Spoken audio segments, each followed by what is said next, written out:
मायरू जो एक आम सा लड़का है, लेकिन एक दिन वो एक शक्तिशाली वेम्पायर को सेव करता है और उसके साथ कॉन्ट्रैक्ट बनाकर उसका मास्टर बन जाता है। मायरू ने काफी छोटी उम्र में ही अपने पेरेंट्स को खो दिया था। उसके माता पिता की बरसी भी पूरी नहीं हुई थी कि उसके रिश्तेदार आपस में बातें करने लगे कि अब इस बच्चे का क्या होगा, कौन इसे संभालेगा। कोई भी उसकी रिस्पॉन्सिबिलिटी नहीं लेना चाहता था। तभी रोते हुए मायरू के पास उसके अंकल आते हैं, जो उसके सिर पर हाथ फेरते हैं और कहते हैं कि हम सब एक परिवार है और जाहिर सी बात है कि तुम्हारा ख्याल हम लोग ही रखेंगे। तब से वो अपने अंकल के साथ रहने लगता है। अब मायरू कॉलेज में आ चुका है। इसकी जिंदगी काफी सिंपल है और ये काफी लॉजिकल और सिंपल चीजें करता है। ये कभी किसी के कुछ करने का वेट नहीं करता। इसे जो करना होता है ये अकेला ही कर लेता है, बिल्कुल अपने अंकल की तरह। एक दिन मायरू को सड़क के किनारे पर एक काली बिल्ली दिखती है और वो उसे जल्दी से घर लेकर आ जाता है। वो उसे एक बेल भी पहनाता है और उसका नाम रखता है वो कूरो। बेचारे को पता नहीं होता कि ये एक बिल्ली को नहीं बल्कि एक शैतान को अपने घर लेकर आया है। अगले दिन वो रास्ते में चलते हुए कॉलेज के दोस्तों से गप्पे लड़ा रहा होता है। क्या तुझे पता है कि आजकल स्टेशन के पास बहुत से वेम्पायर की खबर आ रही है, यहाँ तक कि उस वेम्पायर ने 10 लोगों को मार भी दिया है। पर हिमारू को यह सब बस अफवाह लगती है और वो उसकी बातों पर विश्वास नहीं करता।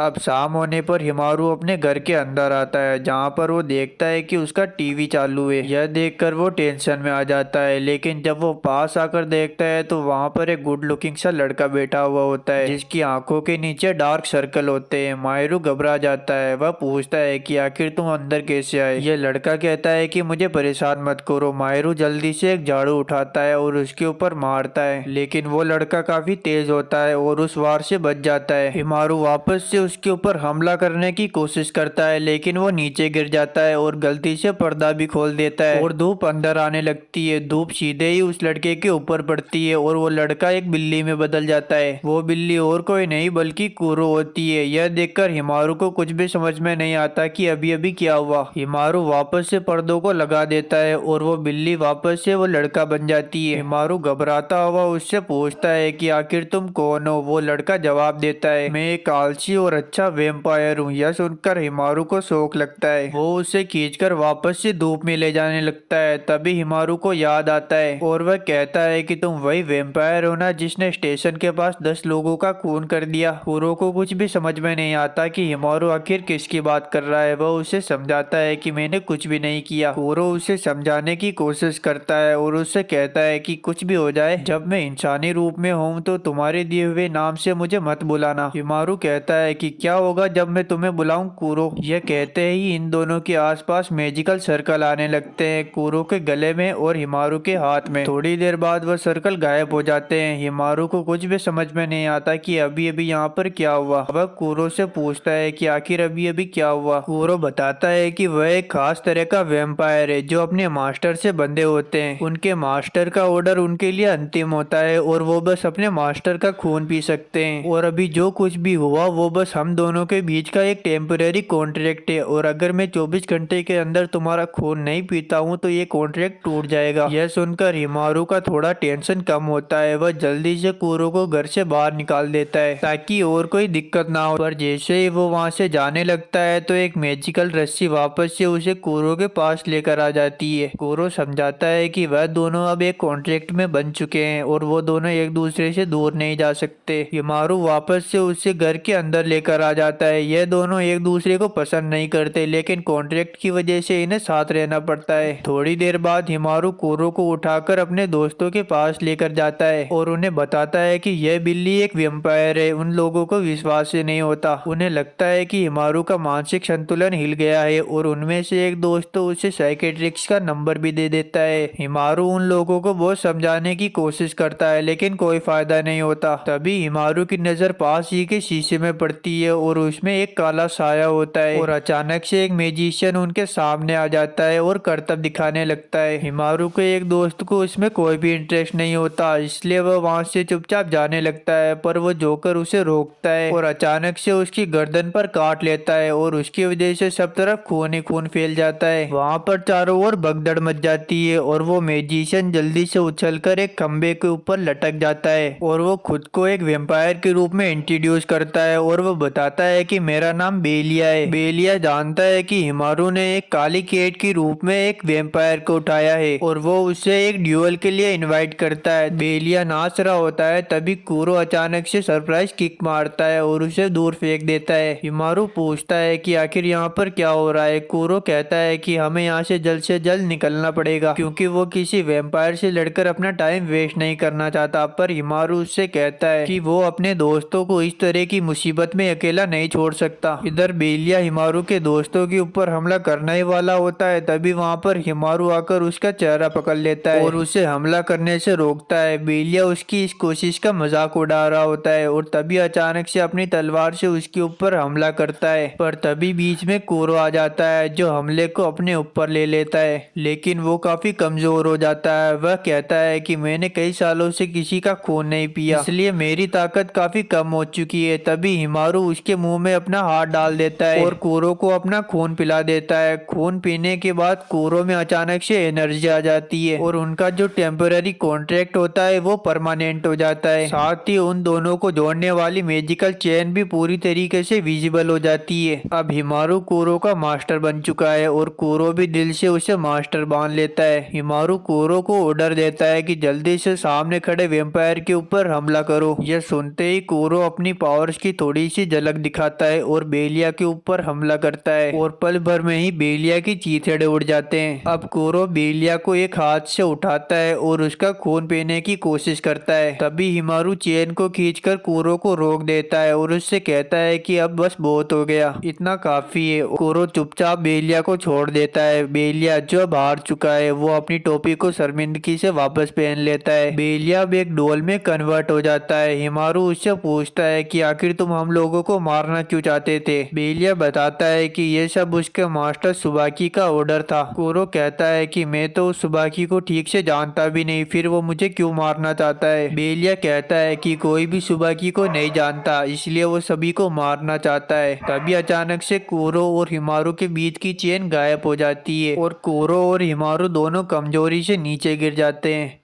अगले दिन जब हिमारू की आंखें खुलती है तो वो अपने आप को अपने बिस्तर में पाता है और उसी के पास कुरो सोया हुआ होता है। हिमारू कुरो को अपने हाथों में उठाता है और उस इंसिडेंट के बारे में याद करने लगता है। तभी उसे अपने दोस्तों की याद आती है। वह जल्दी से दौड़ता हुआ स्कूल पहुंचता है जहां पर वो अपने दोस्तों को देखता है जो बिल्कुल ठीक होते हैं। हिमारू घायल दोस्त से पूछता है कि आखिर अब तुम कैसे हो। वह कहता है कि अब मैं ठीक हूँ, डॉक्टर ने कहा था कि मेरा छोटा सा एक्सीडेंट हुआ था। यह सुनकर हिमारू हैरान होता है। वह कहता है कि तुम्हें तो एक वैम्पायर ने काटा था, लेकिन उन सभी को उस हादसे के बारे में कुछ भी याद नहीं होता। यहाँ तक कि वो हिमारू से बाजार में मिले थे ये भी याद नहीं होता। रास्ते में चलते हुए हिमारू इस सब के बारे में कुरो से पूछ रहा होता है। तभी अचानक से बारिश शुरू हो जाती है। हिमारू आसमान में देखता है जहाँ पर तो बादलों का नामो निशान नहीं है और जैसे ही हिमारू थोड़ा आगे बढ़ता है तो वो एक डोमेन एक्सपेंशन में चला जाता है और एक चश्मा पहने हुए लड़का उसके सामने स्लो मोशन में आ रहा होता है। हिमारू को पता चल जाता है कि जरूर कुछ गड़बड़ होने वाली है। वो लड़का हिमारू के बैग को उठा लेता है और उसमें से बेलिया को निकाल लेता है। बेलिया उस लड़के को मास्टर सुबारू कहकर बुलाता है। यह सुनकर हिमारू की फट जाती है। तभी सुबाकी टेलीपोर्ट करके हिमारू के जस्ट पास आ जाता है और कुरो को उठाकर जमीन पर फेंक देता है और उसे देखकर सुबाकी कहता है,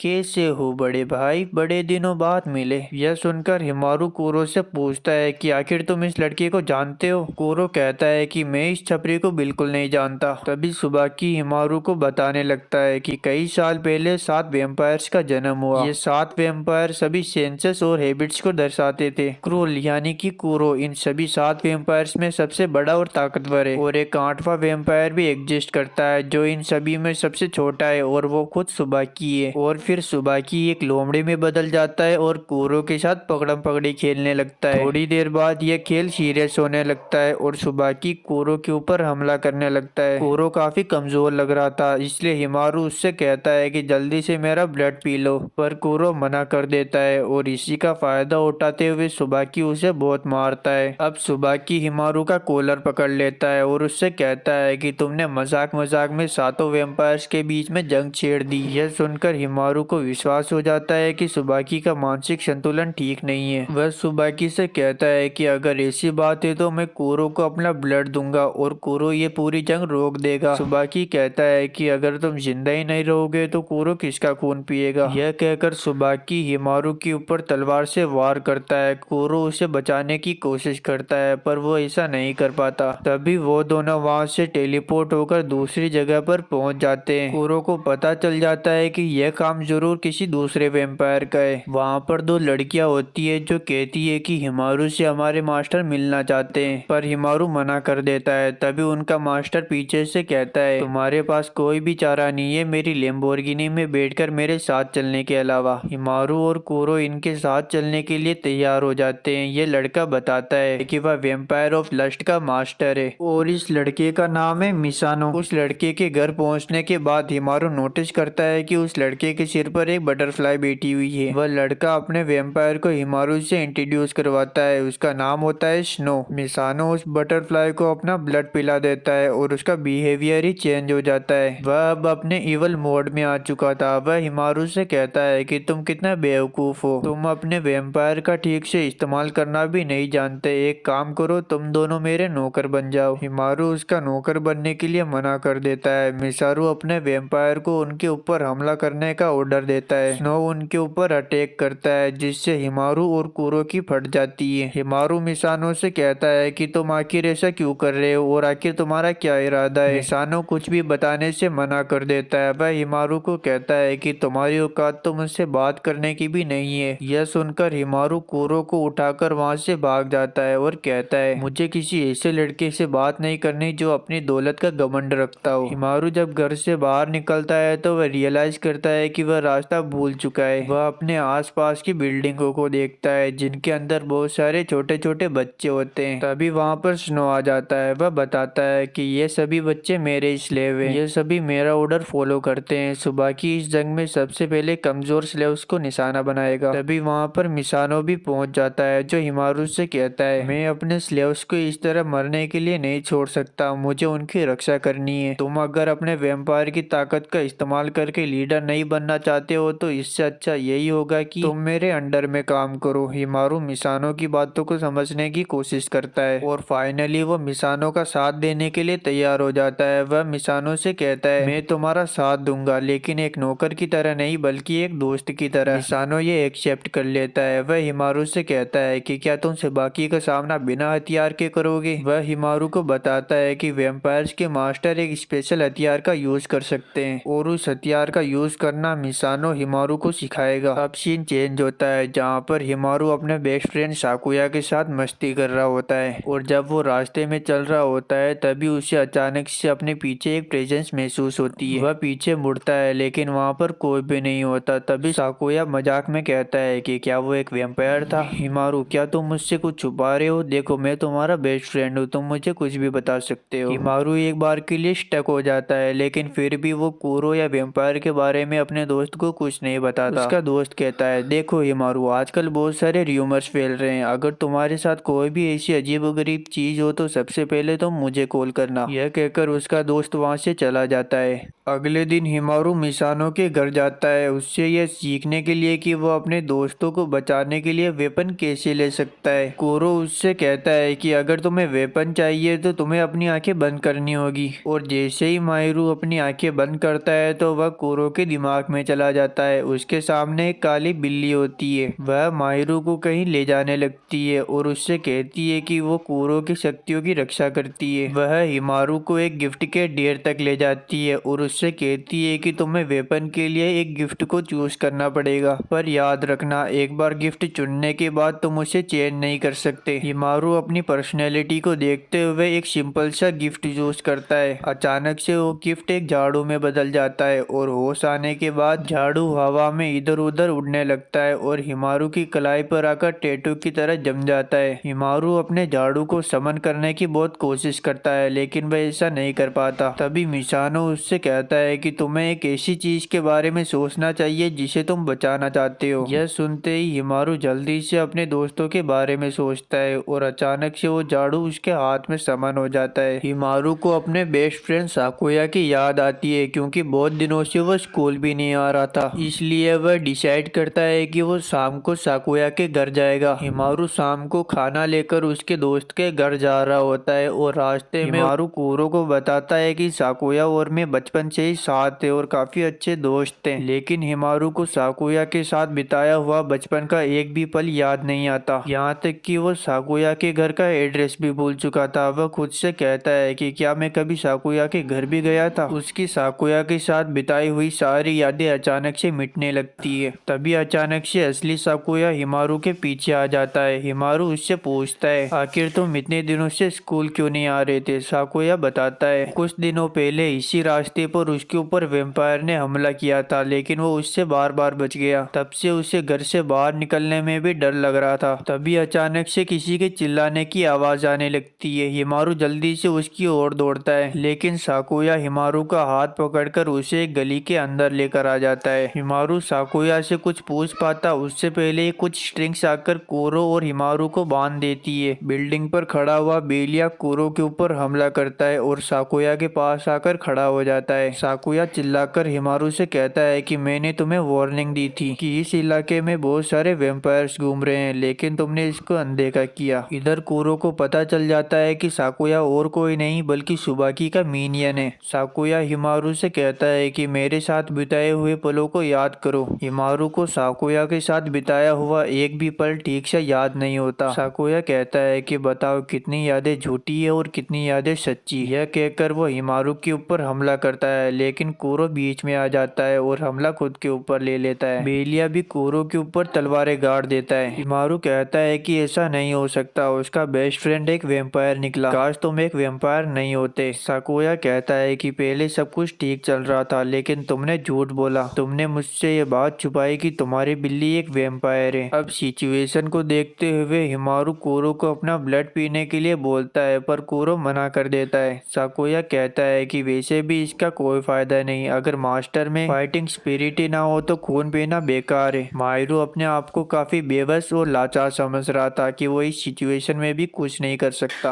अचानक से उन लोगों की स्ट्रिंग्स कट हो जाती है और वहाँ पर मिसानो और स्नो आ जाते हैं। स्नो बेलिया का सामना करता है और मिसानो साकुया को रोकता है, लेकिन साकुया मिसानो को इग्नोर करता है। वह उससे कहता है कि तुम जैसे अनटाइटल बेट्स कुछ नहीं कर सकते, और वो बेलिया को उनके ऊपर अटैक करने का ऑर्डर देता है। पर हमला करने के चक्कर में बेलिया मिसानो और स्नो के बीच में आ जाता है, जिससे स्नो का स्पेशल वेपन एक्टिवेट हो जाता है और बेलिया एक चेयर पर बन जाता है। स्नो जल्दी से उसका सिर काट देता है और बेलिया वहीं पर बेहोश हो जाता है। मिसानो साकुया से कहता है कि कितना बुरा है, माहिरू हम दोनों को मिलवाना चाहता था, लेकिन अब हमें लड़ना पड़ रहा है। यह सुनकर साकुया इमोशनल एक्टिंग करने लगता है। वो मिसानो के सामने ऐसा बिहेव करता है जैसे कि उसे अपने किए पर पछतावा है। साकुया की बातें सुनकर मिसानो इमोशनल हो जाता है और स्नो और उसके बीच के बॉन्ड को तोड़ देता है। इसका फायदा उठाते हुए वो स्ट्रिंग्स जो बेहोश हुए बेलिया को कंट्रोल कर रही थी, वो स्नो के ऊपर अटैक करता है और उसका एक पैर काट देता है। साकुया मिसानो के ऊपर भी अटैक करता है और उसे घायल कर देता है। अब साकुया माहिरू के गले पर चाकू रख देता है और उससे कहता है, मैं तो तुम्हें और तुम्हारे दोस्तों को काफी टाइम से मारना चाहता था। और जैसे ही वो माहिरू को मारने की कोशिश करता है तो एक लड़की का भूत आकर उसके कान में कुछ कहता है और वो वहीं पर फ्रीज हो जाता है। इसका फायदा उठाते हुए कोरो माहिरू से कहता है, हमें यहाँ से जल्दी से निकलना चाहिए, क्योंकि अब उनकी हालत ऐसी नहीं है कि वो इन लोगों से लड़ सके। पर माहिरू जाने से मना कर देता है और साकुया के पास जाता है। माहिरू अपने वेपन को समन करता है और साकुया के ऊपर हमला करता है और उस हमले से साकुया दूर जाकर गिरता है। हिमारू उससे कहता है कि अब बस बहुत हो गया, और वह मन ही मन में काफी उदास और दुखी होता है और वह यह सोचता है, क्या यह वही ताकत है जिसे उसने अपने दोस्तों को बचाने के लिए हासिल की। और वह लड़ने की इच्छा खोने लगता है, पर तभी उसका झाड़ू उसे लड़ने के लिए मजबूर करता है। माहिरू लगातार अपने दोस्त के ऊपर हमला करता है और उसे काफी घायल कर देता है।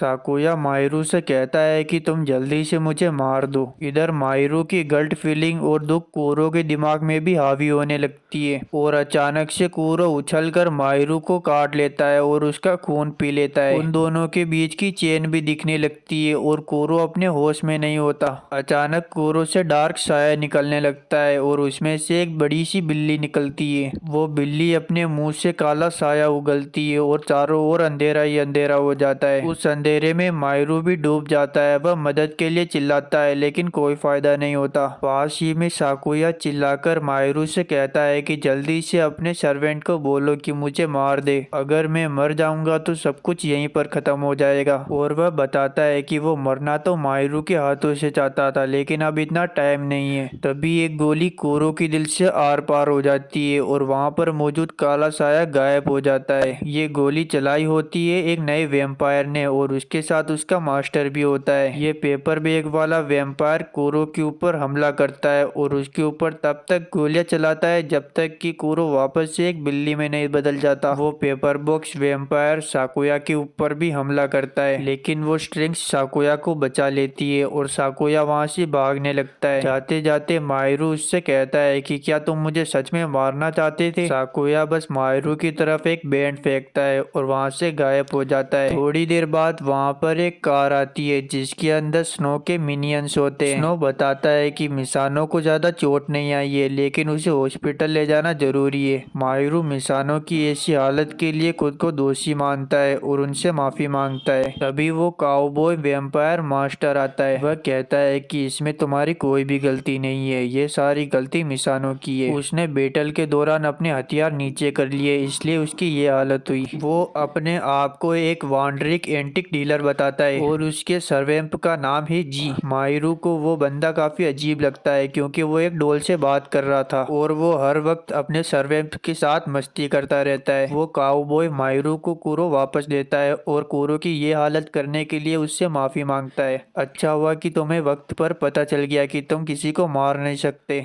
तुम चाहो तो कुरो को मुझे दे सकते हो और अपनी जिंदगी एक नॉर्मल लड़के की तरह गुजार सकते हो। अगर कभी कॉन्ट्रैक्ट कैंसिल करना हो तो मुझसे कॉन्टेक्ट जरूर करना। यह कहकर वो वहाँ से चला जाता है।